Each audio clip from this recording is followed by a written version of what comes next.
হর হর মহাদেব। আমি আচার্য উত্তম শাস্ত্রী 13ই জুন 2025-এর দিনপঞ্জিকা নিয়ে আসছি। প্রথমে বলি, যারা আমার চ্যানেলে নতুন এসেছেন অতি অবশ্যই সাবস্ক্রাইব করে নিন, তাহলে আমরা যে ভিডিও আপলোড করি সঙ্গে সঙ্গে পেয়ে যাবেন। শুরু করছি আজকের দিনপঞ্জিকা।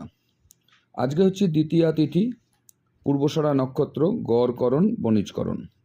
পক্ষ হচ্ছে কৃষ্ণপক্ষ, শুক্লযোগ, শুক্রবার। আজকে সূর্যোদয় হচ্ছে ভোর 5টা 22 এবং সূর্যাস্ত হচ্ছে সন্ধ্যা 7টা 19। আজকের অভিজিৎ মুহূর্ত হচ্ছে সকাল 11টা 53 থেকে দুপুর 12টা 48 পর্যন্ত।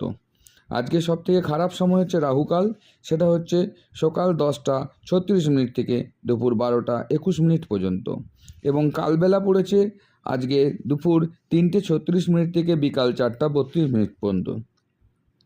আজকে যে রাশিগুলো চন্দ্র বলবান আছে সেই সব রাশিগুলো হলো মিথুন রাশি, কর্কট রাশি, তুলা রাশি, ধনু রাশি, কুম্ভ রাশি এবং মীন রাশি। ধন্যবাদ।